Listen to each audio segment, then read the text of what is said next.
O sistema respiratório é composto o sistema respiratório é composto pelas vias aéreas superiores e as vias aéreas inferiores.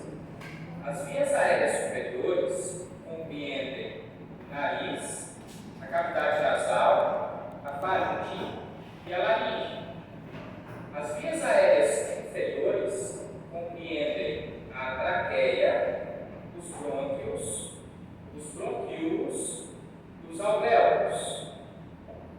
Oi, pessoal! Hoje vamos falar sobre a anatomia do sistema respiratório, um dos sistemas mais impressionantes da anatomia humana. É no sistema respiratório que acontece a troca gasosa, essencial para fornecer oxigênio aos tecidos do corpo e eliminar o dióxido de carbono, um produto residual do metabolismo celular. Vamos destacar as diversas funções gerais e específicas do sistema respiratório, descrever as características anatômicas dos pulmões e explicar detalhadamente o processo de hematose. Ainda vamos abordar sobre as camadas da pleura e os principais músculos envolvidos na respiração. Se você já gostou do tema deste vídeo, deixe seu like, inscreva-se no canal e compartilhe com colegas e amigos. Desde já agradeço imensamente pela ajuda de todos vocês. Se você quiser curtir o ilustrado desse vídeo, quiser ajudar o canal, vou deixar o link logo aqui na descrição do vídeo. Vamos iniciar nossa abordagem destacando as principais funções do sistema respiratório.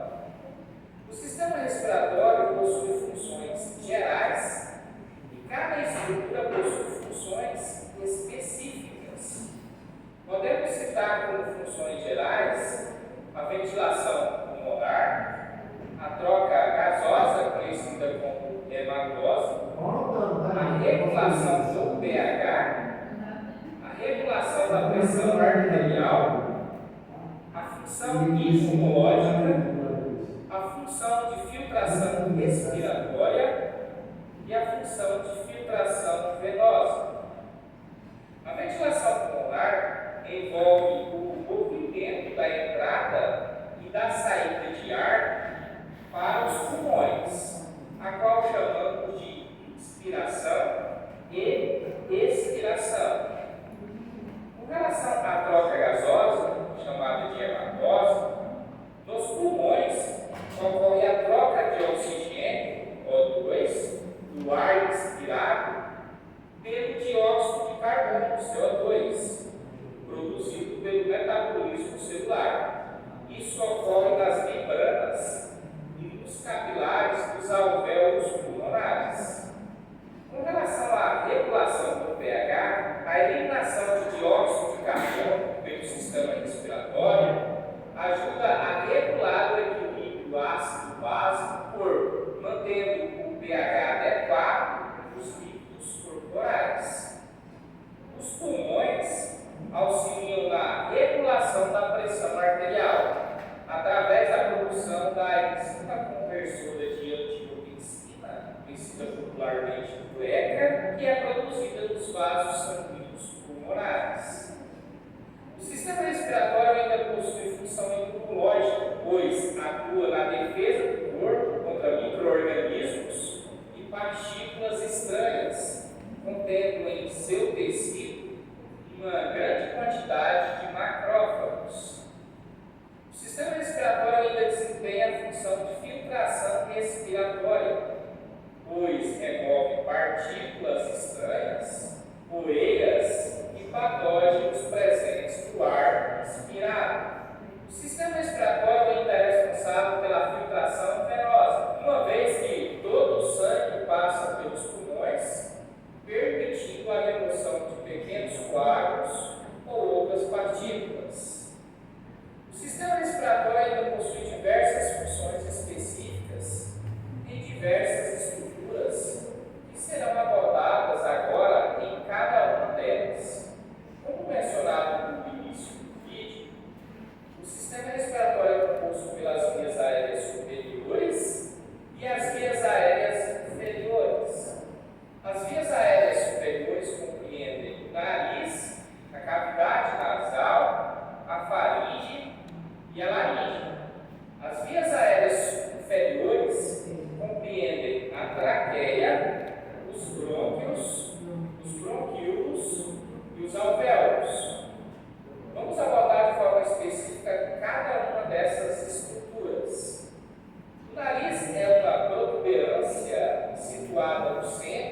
nasais, onde sua porção visível é referida como nariz externo e a cavidade interna é conhecida como cavidade nasal. O sistema respiratório humano começa com as narinas, que são as duas aberturas localizadas na parede superior do nariz. Essas aberturas permitem que o ar entre no trato respiratório. O septo nasal é a parede que separa as duas narinas. Ele é composto por osso e cavidade, e sua principal função é dividir o fluxo de ar entre as narinas de maneira equitativa. O nariz desempenha diversas funções essenciais no sistema respiratório e olfativo.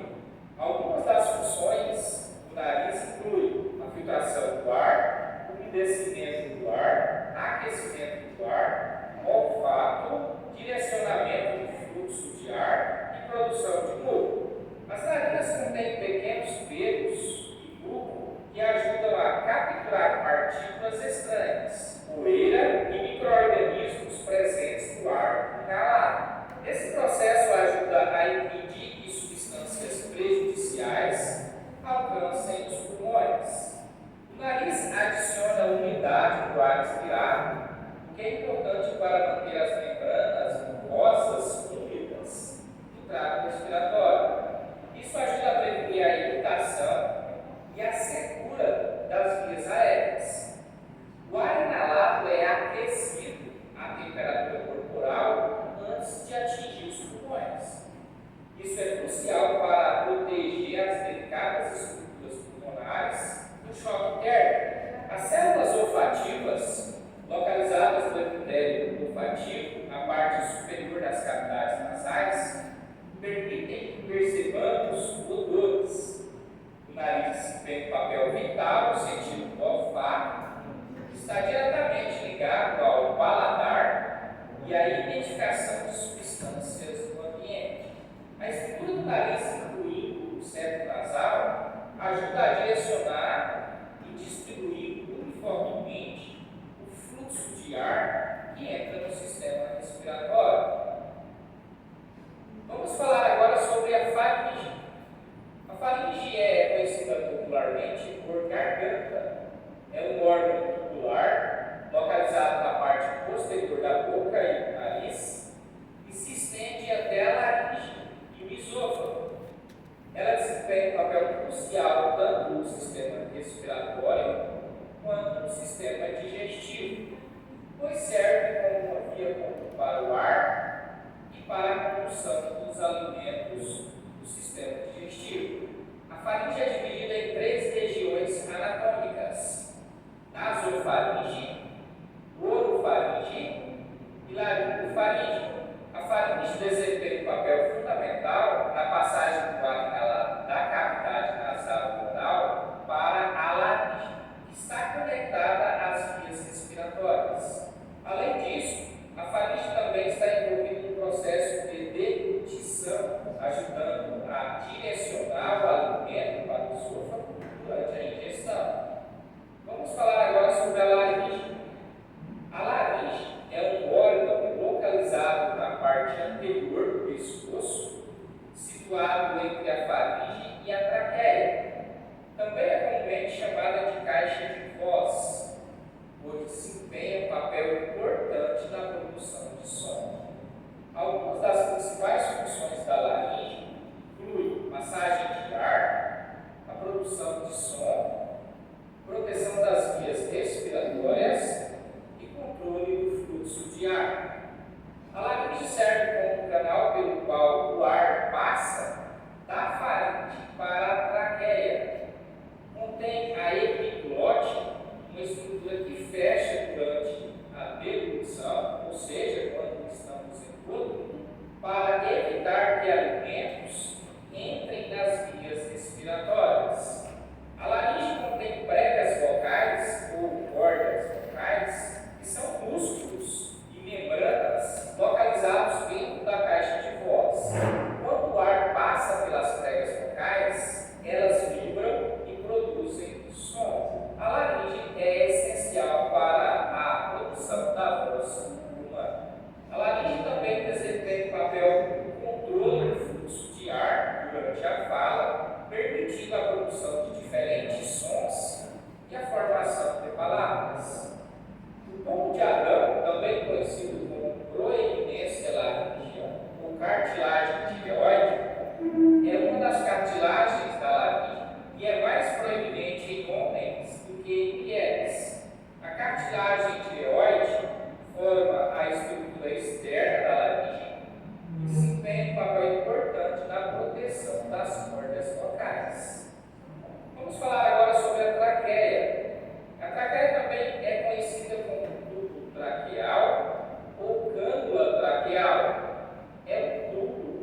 pulmões. Eles surgem a partir da divisão da traqueia, sendo formado por duas ramificações principais: o brônquio direito e o brônquio esquerdo. O brônquio direito conduz o ar para o pulmão direito, enquanto o brônquio esquerdo conduz o ar para o pulmão esquerdo.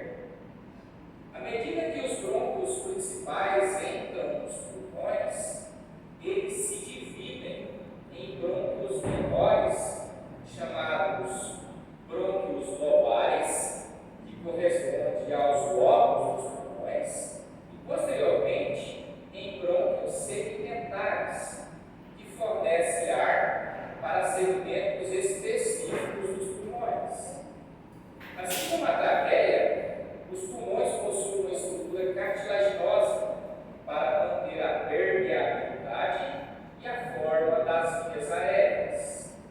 Os brônquios são revestidos por uma mucosa que contém cílios e células secretoras de muco.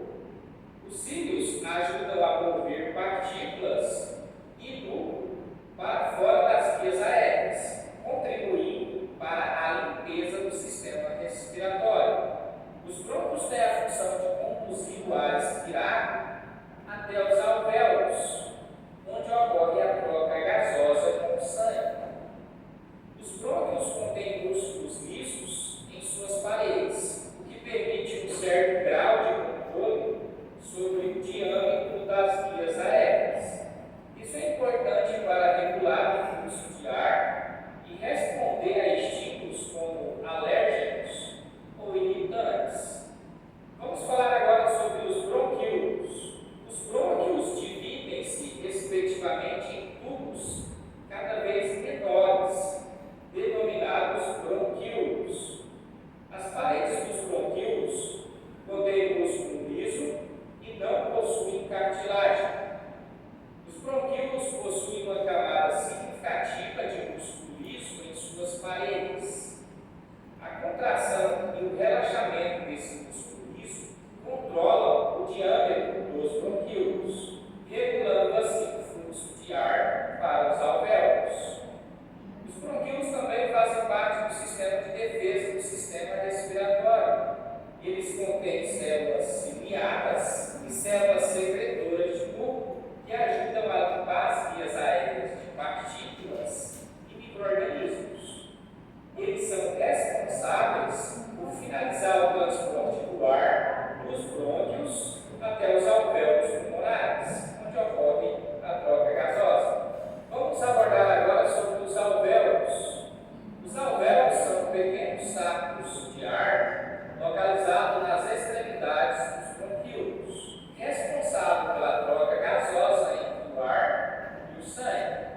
Ou seja, a troca gasosa ocorre nos alvéolos pulmonares. Eles são envolvidos por uma rede de capilares sanguíneos e a troca gasosa é essencial para o transporte de oxigênio para o sangue e a eliminação do dióxido de carbono para fora do corpo. A parede dos alvéolos é extremamente fina, permitindo uma eficiente troca gasosa entre o ar, os alvéolos e o sangue, os capilares. Os alvéolos produzem uma substância chamada surfactante pulmonar, que reduz a tensão superficial nas paredes dos alvéolos. Isso evita que os alvéolos colapsem durante a expiração e facilita a respiração. Os alvéolos estão organizados em grupos chamados ductos alvéolos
diferença no número de lóbulos entre o pulmão direito, com 3 lóbulos, e o pulmão esquerdo, com 2 lóbulos, é devido à localização do coração no tórax.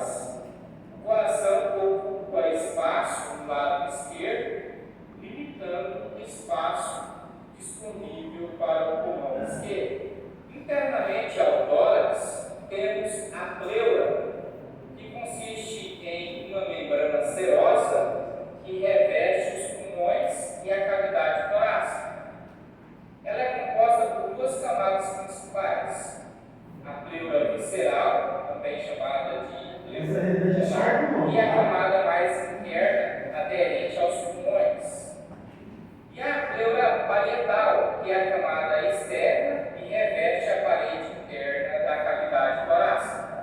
Entre as 2 camadas, há um espaço chamado de cavidade pleural, que contém uma pequena quantidade de líquido pleural. Este líquido atua como lubrificante, facilitando a expansão e a contração dos pulmões. A pleura desempenha várias funções, incluindo a redução de atrito entre os pulmões e a parede torácica, a manutenção da posição anatômica dos pulmões e a criação de uma pressão negativa na cavidade pleural, que auxilia na expansão dos pulmões durante a inspiração. A respiração é um processo complexo que envolve vários músculos para realizar a inspiração, a entrada de ar, e a expiração, a saída de ar. Os principais músculos envolvidos na respiração são o diafragma, que durante a expiração se contrai e se move para baixo, aumentando o volume da cavidade torácica e permitindo que os pulmões se encham de ar. Os músculos intercostais entre as costelas, que durante a expiração se contraem, elevando as costelas e expandindo a caixa torácica. Ainda participam minimamente da respiração os músculos escalenos, esternocleidomastoideo e trapézio, do pescoço e do tronco, além dos músculos abdominais e os músculos do assoalho pélvico. Finalizamos aqui o vídeo do sistema respiratório. Espero que vocês tenham gostado. Produzido com bastante dedicação e com muito carinho. Deixe seu like para nos ajudar. Se inscreva no canal, caso não seja inscrito. Você viu, pessoal, que interessante? Os cuidadores partes que ele cai aqui. Oi? Você tem o link do. Eu vou mandar, Beth, tá no grupo, tá? É assim, ó. A Michelle também vai mandar um, tá bom? Existe no YouTube dezenas. Só que esse canal, ele tem 1 milhão de seguidores. Tá? Então, assim, ele é bem massa. Eu vou mandar o slide que a colega pediu, junto com o digestivo, e vou mandar esse link. Isso aqui que ele falou é uma aula completa, tá? Não tem muito segredo, não tem muita. Você não... Por exemplo, se a gente fosse falar só do líquido pleural, o líquido pleural tem proteína dentro do líquido, para que serve essa proteína? Enfim, o que eu quero com vocês é só falar mesmo assim, ó, da aula. Agora, se vocês, por exemplo, é isso que eu trago para vocês. Se vocês, por exemplo, Michele, não, fica de boa, porque eu gosto de perguntar para essas coisas, tá? Relaxa. Não, o que você acha? Uma área dentro da enfermagem que você acha massa? Pô, entendeu? Aí, se eu tivesse uma aula aqui de obstetrícia, aí eu indicaria, foca, vai atrás desde agora.